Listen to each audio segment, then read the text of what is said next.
Good afternoon, everyone. This is the session called Digital Subversion and Digital Restriction. And I'll introduce your panelists for the afternoon. So, oh, you guys did? No, you didn't. Okay, I thought you switched on me. To my immediately left is John Felker, who is director of the National Cybersecurity and Communications Integration Center, which we know in the U.S. as NCIC. It's a 24-hour center overseen by the Department of Homeland Security that analyzes and coordinates response to significant cyber threats. Next to him is Tal Moses, a partner in Ernst & Young. He's been working in cybersecurity since 1989 and has founded several cybersecurity companies. Next to him is Rado Danulak, co-founder and CEO of Takium. It's a startup providing data center services and device hardware. And next to him is Tony Anscombe, global security evangelist and industry partnerships ambassador for ESET, a cybersecurity firm based actually here in Bratislava. First of all, I just want to apologize for the red blotch I've got here. I had a little accident at the train station yesterday in Copenhagen. But everything's fine, and we'll get going. So our focus here today is on critical infrastructure and what nation states and private industry could and should be doing to secure critical infrastructure and national security. And I want to just sort of set the tone for what we're talking about and what we're not talking about. In 2007, there were cyber attacks in Estonia. And a lot of people have termed those, in some cases, as critical infrastructure attacks, but they weren't really. These were sort of information, kind of warfare influence operations that upset government systems and media systems. The DNC hacks, the hacks against Hillary Clinton and the DNC servers, and even of Emmanuel Macron, were not critical infrastructure. There's talk in the US of turning voting systems, actual election systems, into critical infrastructure. But the systems around there, we don't generally term as critical infrastructure. But we'll get into a little more about what we do call critical infrastructure. But I wanted to talk about sort of attacks that we have seen that have been against critical infrastructure. And these were attacks, when we're talking about attacks against critical infrastructure, we have three different kinds. You have a denial of service attack that can take down a production process or take down systems. You have destruction, which can either be data destruction, such as wiping data from a system, or actually causing physical destruction of the computers themselves or of equipment that the computers control. We also have something that we actually haven't seen that much of yet, and that is data integrity attacks, where you're actually altering the data, the code, or something in the system that affects the integrity of a system. So if you think about, let's say, financial systems, if someone can get in and alter the accounting software or get into the stock system and change stocks, or get into weapon systems and change code so that the weapon systems don't work. So that's something that's sort of the future fear that a lot of intelligence agencies have now, and that's something that we will likely see. So a couple of the examples that we've seen so far, there's the Shamoon attack, which targeted Saudi Aramco systems in 2012. In that case, it wiped data from about more than 30,000 systems. And we've had, of course, the Stuxnet attack, which is an example of a critical infrastructure attack that caused physical destruction of systems controlled by digital systems. And then we had this was a denial of service attack, which was the Ukraine power grid hacks. We had two examples of that in 2015 and then a repeat in 2016. Just affecting parts of the grid, took out about power to about 230,000 residents between 1 and 6 hours.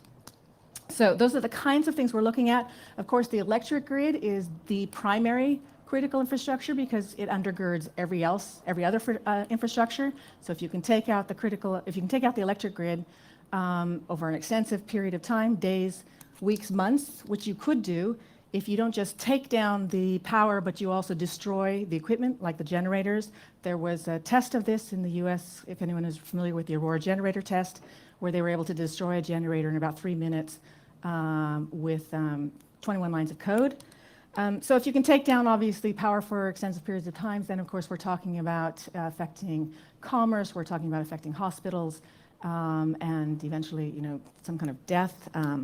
So a lot of things are hinging on the grid. But the kinds of attack that would take down a grid for an extensive period of time would not need to be a very sophisticated attack. And you don't need to be sophisticated to affect critical infrastructure in a very harmful way. And the WannaCry attack, of course, is a prime example of that. There's been a lot of talk about how badly that was executed and how badly it was coded. And yet it was extremely effective in taking down hospital services, critical services, including surgeries, for quite a while. So you don't need a nation state to attack critical infrastructure. When we're talking about the threats, there are a lot of threats. You could have insider threats, but what we're going to focus on for the purposes of our talk today are looking at sort of terror elements, terrorist elements, warfare, offensive operations by nation states, and hacktivism, those kinds of attacks from outside. So I want to talk about, first of all, defining what we mean by critical infrastructure. I think a lot of people were surprised after the Sony attack in 2014 that the US government considered a motion picture studio critical infrastructure. And in the US, we have 16 sectors of critical infrastructure. And if you go through that list, it's quite extensive and it covers pretty much everything. And I know that not every country defines critical infrastructure the same. So I wanted to throw this out to the panelists. First of all, how are we defining critical infrastructure? Yeah, this is Tal. I think first the terminology of critical infrastructure is a bit confusing and limiting the way we think about it.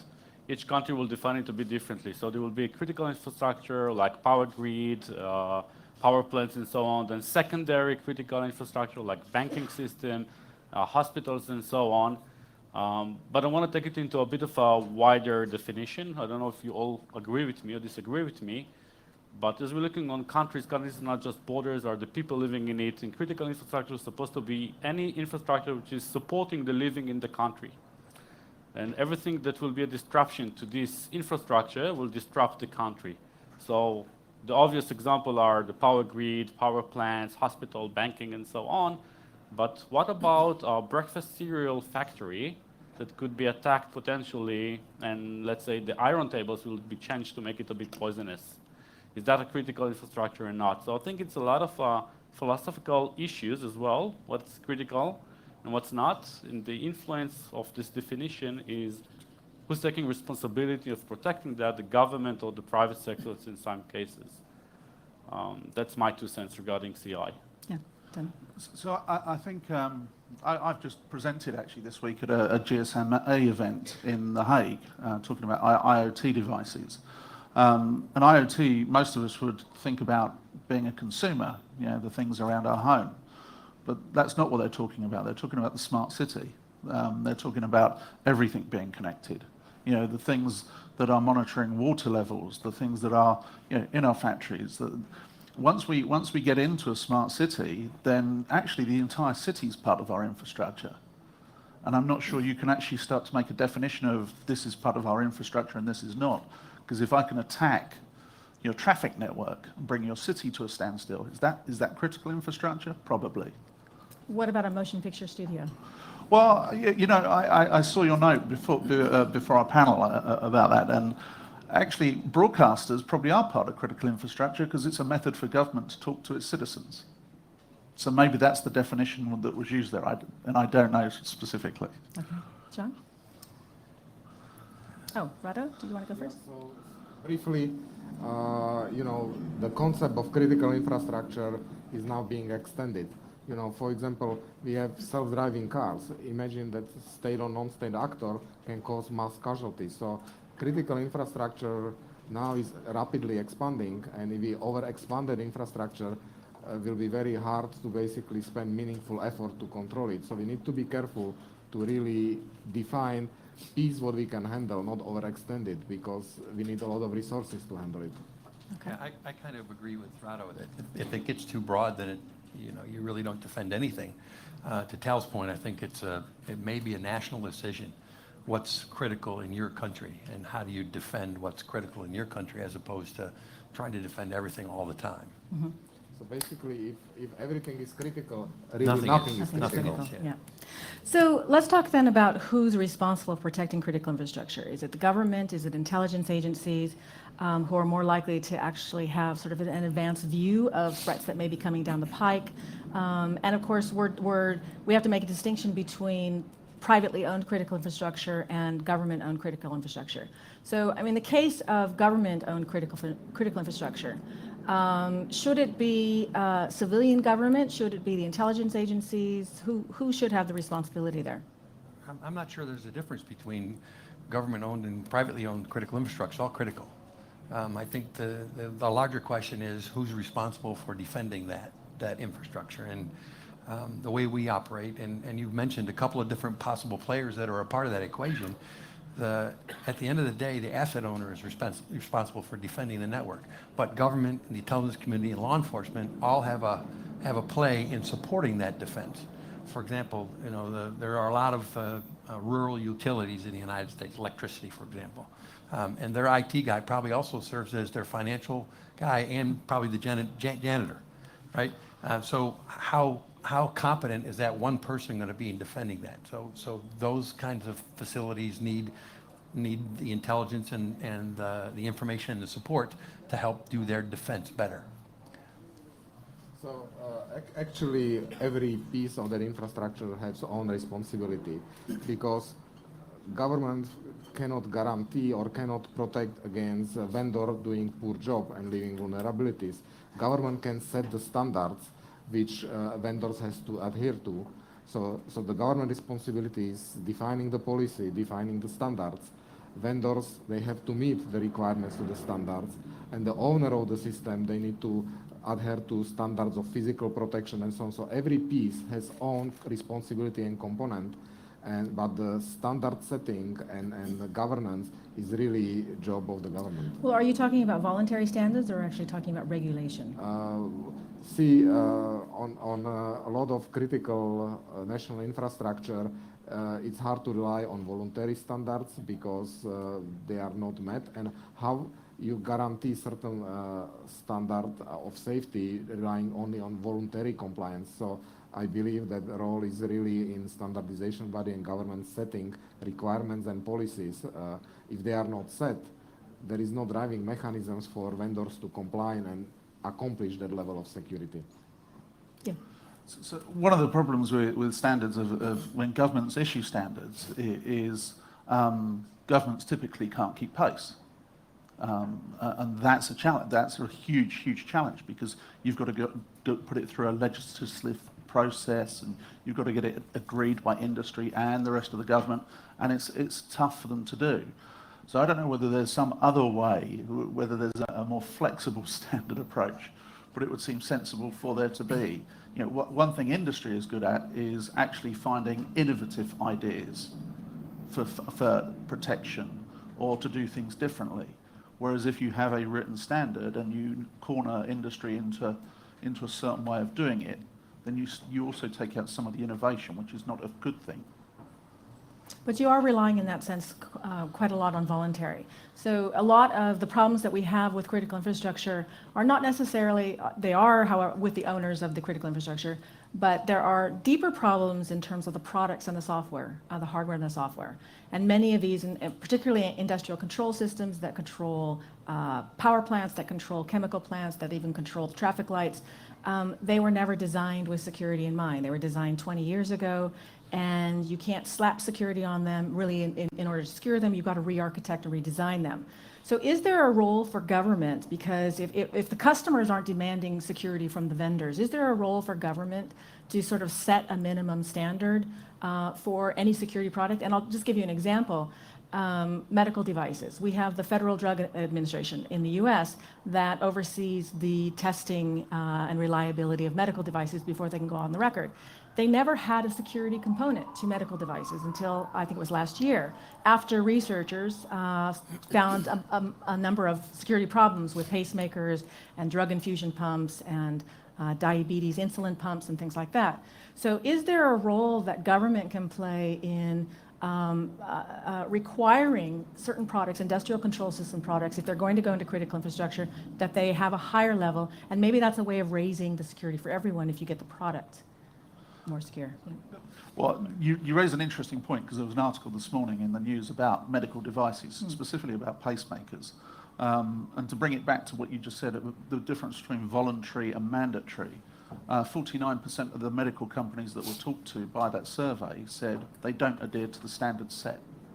I'm sorry, they don't They what? don't adhere to the standards that were set by the drug agency. So there we have manufacturers already admitting they don't, because it's a voluntary standard. So somewhere along the line, you have to make it a mandatory standard. At some point, you have to make that decision. It comes down to a risk decision, essentially. And on the part of the manufacturer, I think it's a risk decision that's based upon how are we going to profit from making this piece of equipment or this set of code to do what it's supposed to do, and where's the balance between the profit and the security that you would build in, and how much risk are we willing to accept? And then the buyer also has to take a look at, all right, if these are the standards and I can prove that you've met those standards, then I'm willing to accept that product. But if you don't, then I won't, or I will hold you to them if I'm going to buy your product. I agree, and I think the government's place is to guide and to help the critical infrastructure from governmental and private sector to comply with a certain level of security, but also agree with Radislav that it's a shared responsibility. It's about time that private and governmental sector would start to require warranty from vendors, from IT vendors, security product vendors for the product. So if you sell an antivirus and I got hacked by a virus, I want you to be to give me warranty and be responsible for that. So once you start sharing the responsibility, you start raising the awareness for the risks. So I will go slightly further. Today concepts are basically reactive. There is pool of the potential vulnerabilities, and we are trying to build defenses after the fact. The systems are not designed by by construction. Technology and exists to do that. From capability-based system and so on, and the issue what it is, there is no enough pressure currently to build a system in more formal way, which has certain provable guarantees. Technology and theory exists, but there is no pressure sufficient currently, and the damage from vulnerability is not big enough to basically go that different path. And I can see the role of the government in the form of, supporting that, coming from pushing on more university the technology to incorporate that to the system, because Unix came from the universities. Sometimes, for example, government directly improves the technology, like VA Linux, where NSA invested money to improve cross-the-border infrastructure and start building stronger platform. So I believe that the government role will be needed and more necessary to push new methodology which commercial entities are not deploying but still exist. We also know that governments move really slowly, though, and you mentioned the standards. I mean, it can take in the U.S. for technological standards 3 to 5 years to have them go through the approval process and the commenting period. What if we're talking about not critical infrastructure like what we're ordinarily used to, that are providing, kind of water services, electric grid, but if we're talking about the internet itself and the infrastructure that undergirds the internet and communications infrastructure? We've had a number of major and serious attacks. Obviously, the Dyn attack, which was using the Mirai botnet, using surveillance cameras to attack Dyn Corporation, which provides DNS services, which resolves where you go on the internet, and of course websites were inaccessible. We've had BGP routing attacks, where entire swaths of communication, IP addresses, are basically just hijacked by someone and sent to another location, possibly copied, and then sent on to the location where they should go.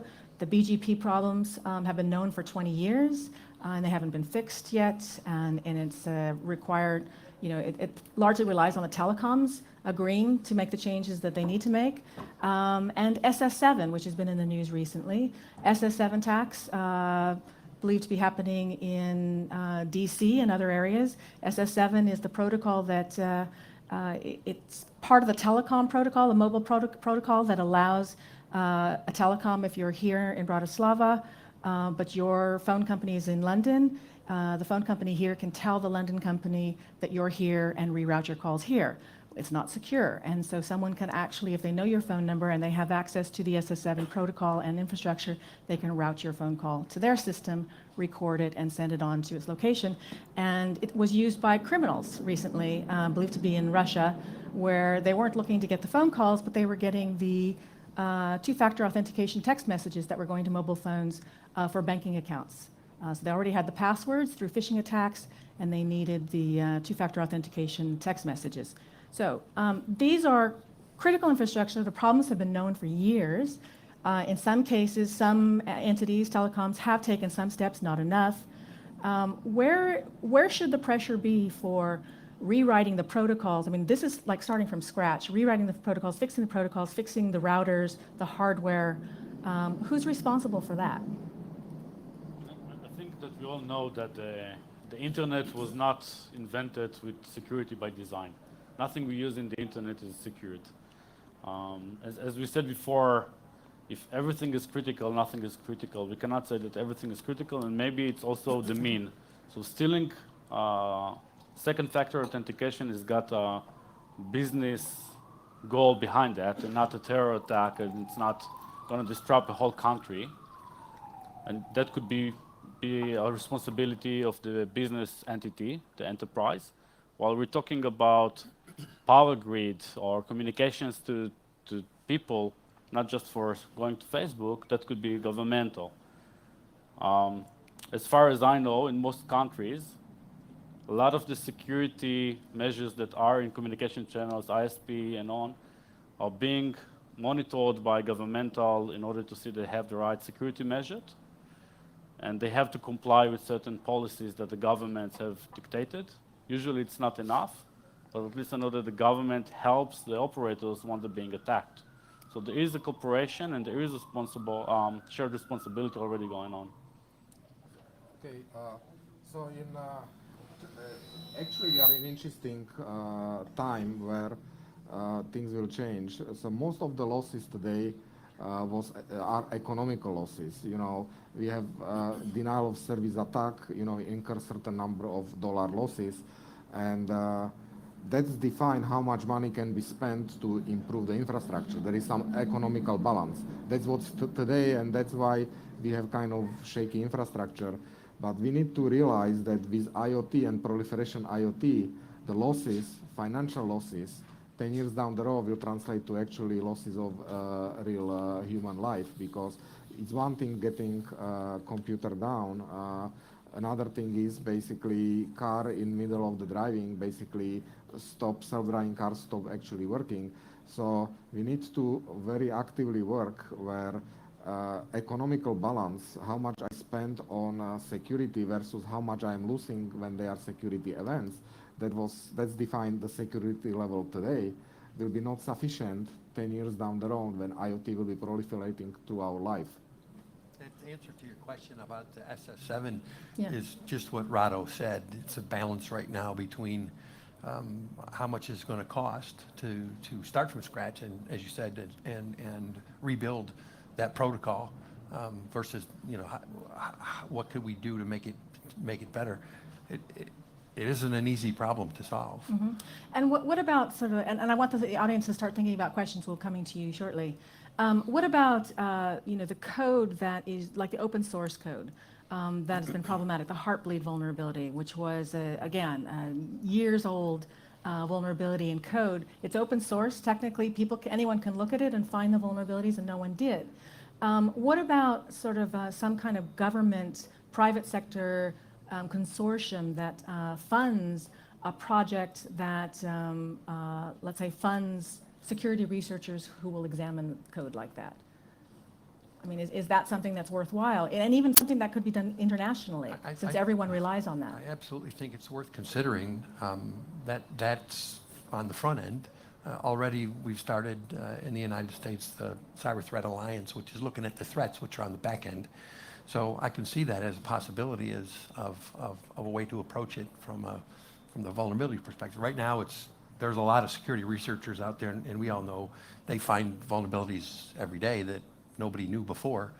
The youngster in the UK that found the kill switch on WannaCry is a great example of that. So potentially putting together some sort of consortium to look at things on the front end might not be a bad idea. I mean, software companies already do this to a certain degree Bug now. bounty I mean, programs. bug bounty programs, and we pay the researcher to come to us responsibly, tell us about the issue, so we can fix it. I just want to come back and point out one other thing, though. When we're talking about all these attacks on infrastructure, there is a common theme. Typically involves a person. There's nearly always human interaction, whether it's an SMS message somebody clicked on, whether it's an email somebody opened, whether it's a USB drive somebody put in the machine. I'm not sure, I'm actually not sure how you fix that piece. And that engagement with the end user, the human nature. Tony, I refer to those as stupid user tricks. And that's an inside threat because there are people that do silly things. But I think I always feel like it's unfair when you blame the user, because I'm a journalist and I get contacted by people I don't know all the time who are sending me things. It's my job to open attachments. It's my job to look at things from strangers. And I think it's the responsibility of the makers of the software and my sysadmin to configure a system that secures me even when I do that, even when I need to do that. So, and also, a lot of those attacks are made to look like they're coming from your boss. They're really well designed these days. They don't have spelling errors and things like that. I try not to answer emails from my boss. Good tactic. I just go to his office and talk to him. Face. Okay. Are there questions? Because I want to go into some. Okay. Edward. Hello, Kim. It's Edward Lucas from The Economist. There's obviously no magic bullet to this. We're going to have to attack it from every direction, mixture of carrots and sticks and regulatory pressure and education and so on. But none of you've mentioned trustworthy software, and I'm wondering whether there's a very interesting conference going on LangSec at the moment, and I'm wondering whether there's a role for the state in setting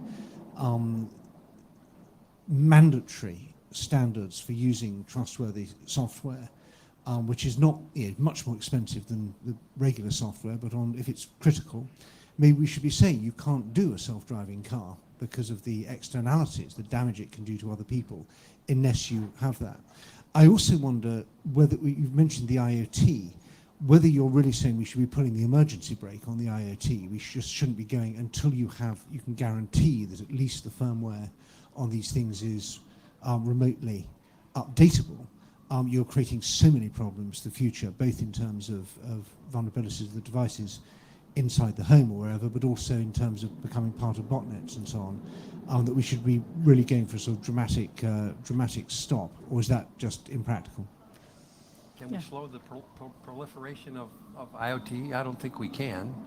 And I think at the end of the day, it comes down to making a risk decision about how far we're willing to go. I'm not sure that the trustworthy software is going to be pervasive because, as you say, it's very expensive. Although, again, it comes down to risk. What am I willing to accept? Rada? Also, I would point out that concept of trust chain in security, trustworthy software, it's illusion of the safety for a few reasons. Either state actors or extreme ideology, employee can work into company which has safety, which is trusted, yet they can plant basically piece of the software subverting the software. So the methodology of relying on the trust, because so many people are involved, it doesn't work very well. And let's look at practical example. One of the largest damage to US was done by supposedly trustworthy people within NSA, people like Snowden, which have been cleared and trusted.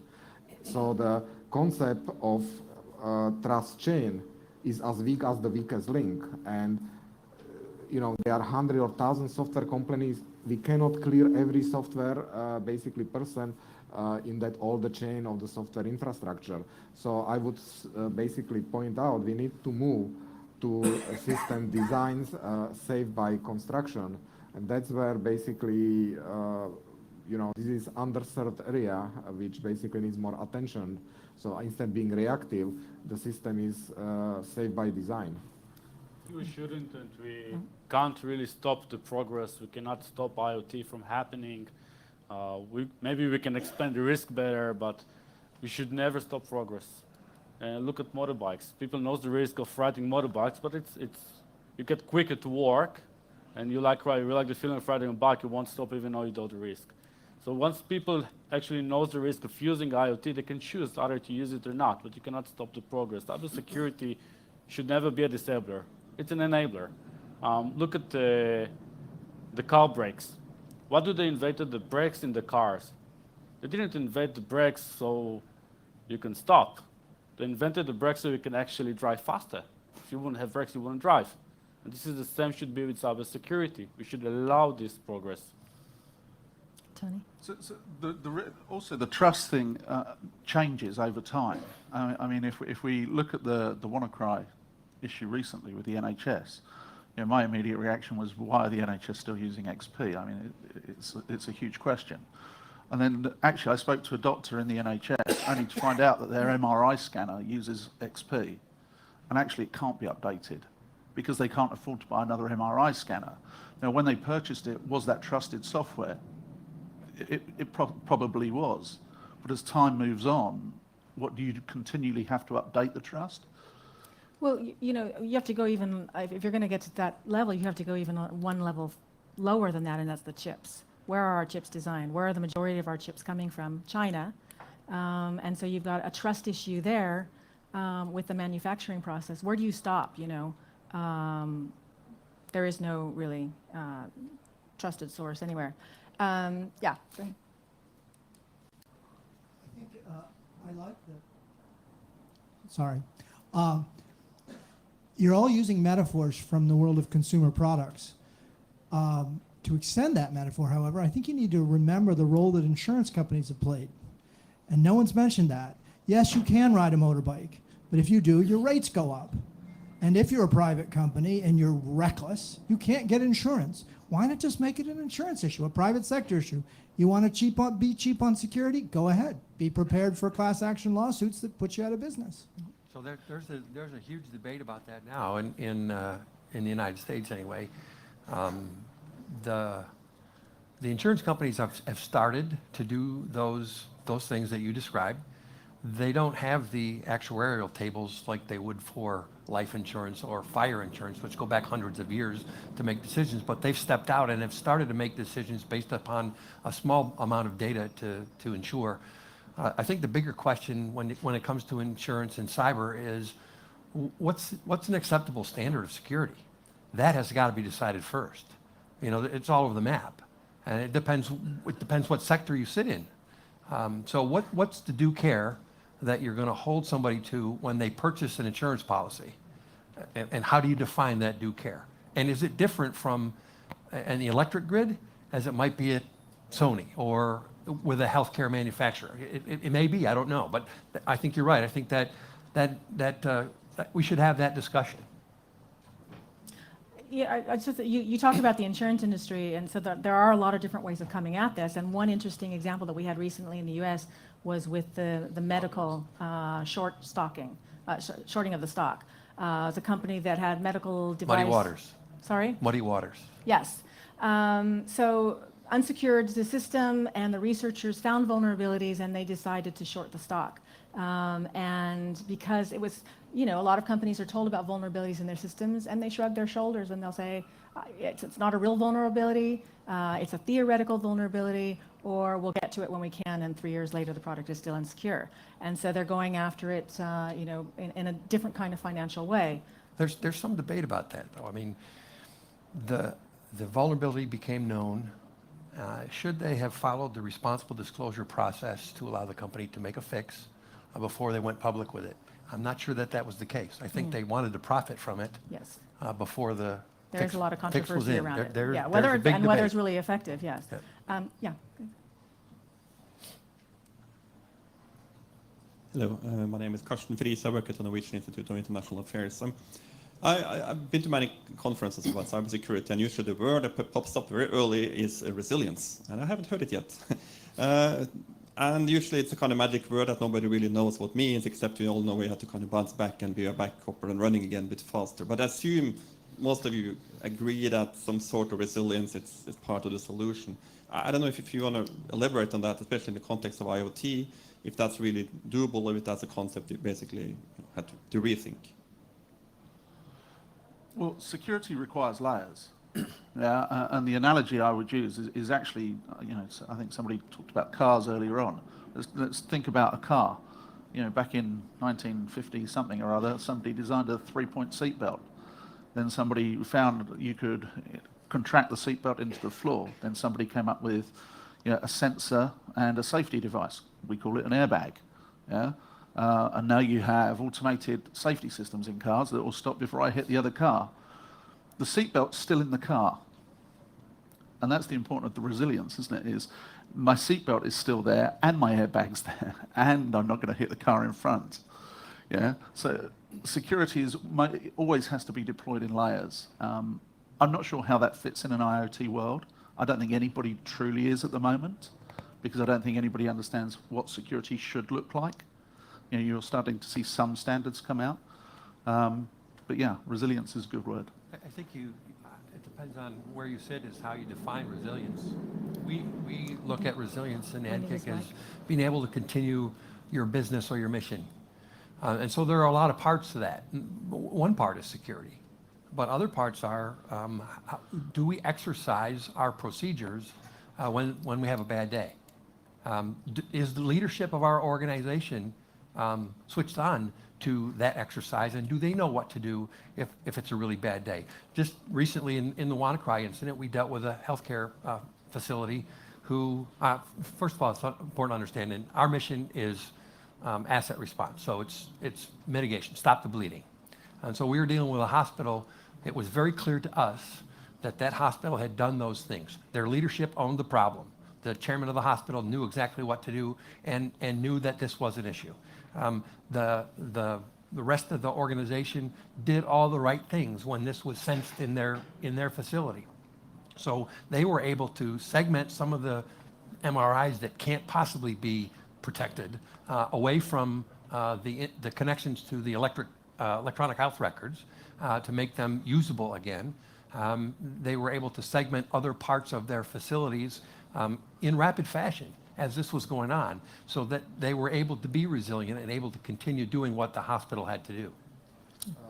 I would also like to point significant shift which is starting, but in a few years will be in full swing. It almost sounds like the lower cost device, more security needs. It sounds completely counterintuitive, but let me make an example. We have PCs, we have laptops. They are $1,000 devices. We can afford paying $30 antivirus and services on that. Now, if I have, intelligent microwave, I cannot spend $30 of running antivirus on that. It has to just work. TV has to just work. Yeah. So basically the model, economical model and balance between money spent on basically securing system is basically even more important in IoT, because they are lower cost devices. The things which work like antivirus, we cannot afford on intelligent light bulb, which is $1 device. We cannot run that. So these systems, they have different requirements, and again, it's driven by economic balance, nothing else. Economy is the most powerful force. We just need to understand and harness that. I want to go back to what we started the discussion with critical infrastructure, and we're talking about critical infrastructure and IoT together. And most of the problems happens when you take OT, operational technology, and move it into IoT. The water gauge is not new. It exists for 20 years, some of them 12 years, and now they're making new water gauges with Ethernet adapter to become with better connectivity. But this is not where the problem is. Yes, it's not secured. It's easy to break, but nobody can get to it. The problem starts when you make it into IoT, when you can control it remotely. And the good news are that we're still in the transition of digitalizing critical infrastructure. If you go to the trains, railroads, just now in most of the world, they're becoming digitalized. You can start controlling the railroad from a computer and not manually like until a few years ago. And if you can still now, we can still change it and secure it, because all we have to secure is the digitalization and not all the infrastructure. So Yeah, and in many cases, I point out that the government is pushing that digitalization. We had a problem, for instance, with smart meters in the U.S., Right. where the government subsidized the rollout of smart meters before they were tested for security, and of course they can be remotely shut off to cause blackouts. So when you have initiatives that are under what's the review. underpaying. I mean, when you're subsidizing through government, there has to be hand in hand with that a responsibility to establish some kind of security model and standardization before. You had a question. My question is, you're talking about antivirus and trust and IoT, and if an IoT device or a chip is coming from China, there are some concerns. There is now the company Kaspersky under review by the US government because there are some issues with trust.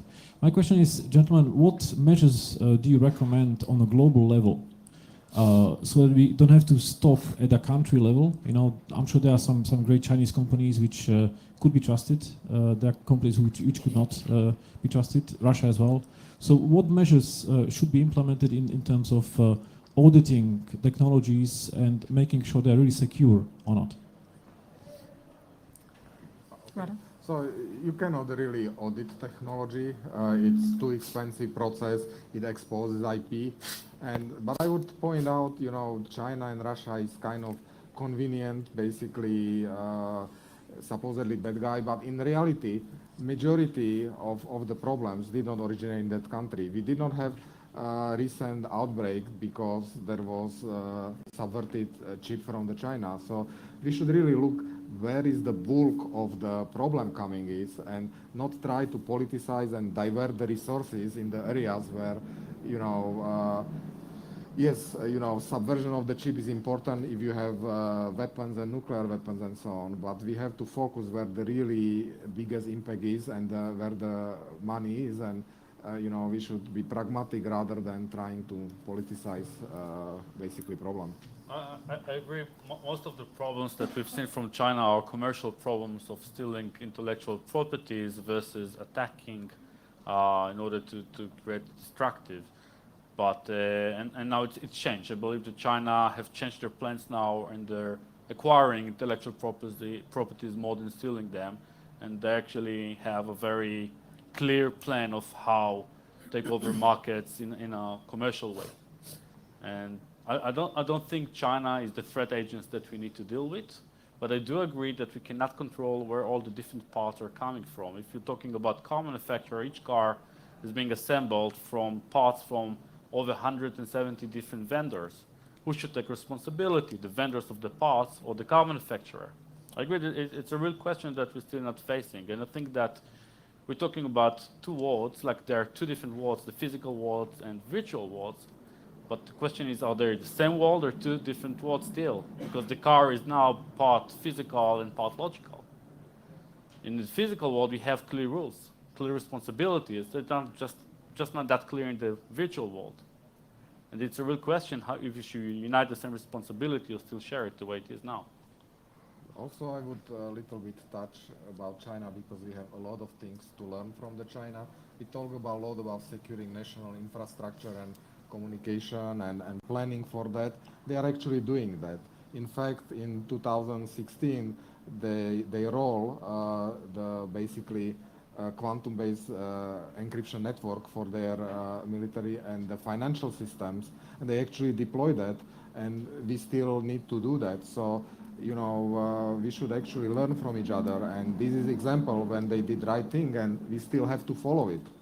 So we should work rather than, you know, trying to basically have antagonistic relationship. We can each learn from each other And I think that's the way to go.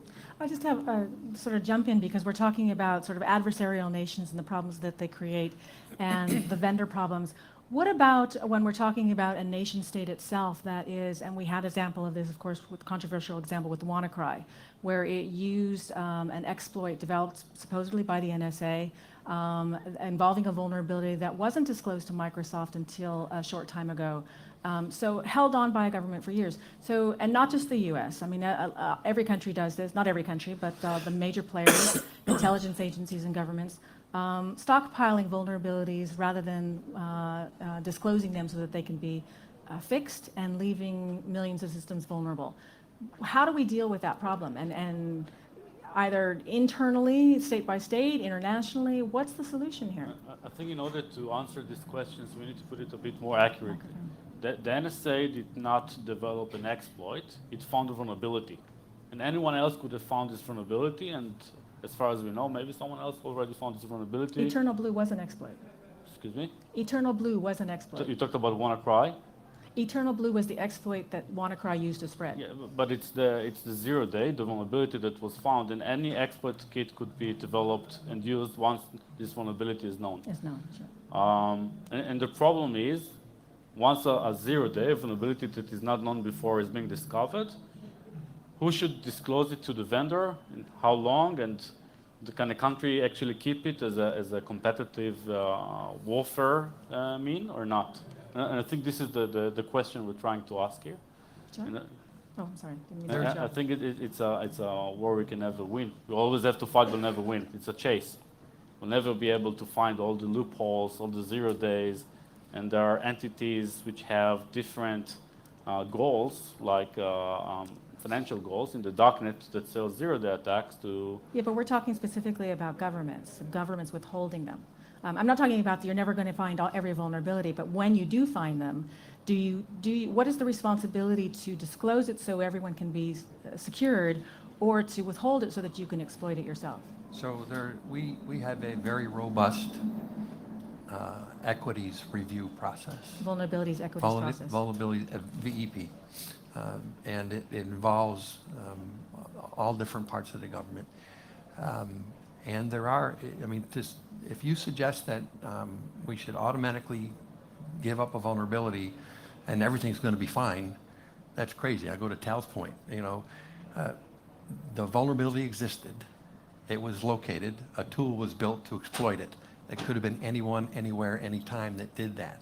In the case of the U.S. government, that process will look at each of those vulnerabilities that are discovered and try to make a determination on the value of that from an intelligence and a national security perspective. Mm-hmm. Anyone else? We're running out of time. Well, I would just say, as a software vendor, I would like to think that the government would actually tell you if they found a vulnerability in your software. It would seem responsible.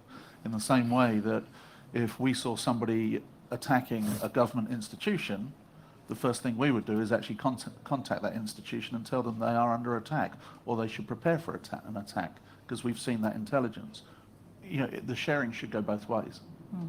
And there's a tremendous amount of sharing that occurs in the VEP process. I mean, if you take Rick Ledgett's quote, who's the recently retired deputy director of NSA, 90+% are disclosed in that process. And I think moreover, we've seen governments that actually enforce several vendors to leave backdoors for them so they can use them later. Yeah. So it's not only about the disclosure of it, it's about who can use those backdoors. Right, and who can hijack them if you do install one. So we're out of time. I want to thank the audience for your participation, and I want to thank the panelists for all of their guidance and wisdom. And I have a couple of housekeeping notes for you all. We've got night owl sessions, off the record talks this evening that start at 1900, 7 p.m. For those of you attending the dinner sessions, note that the buses will leave outside the hotel at 18:30, 6:30. And tomorrow morning, the first session here in the Danube space starts at 9 a.m. sharp, and it will be on artificial intelligence. So please join me in thanking the panelists.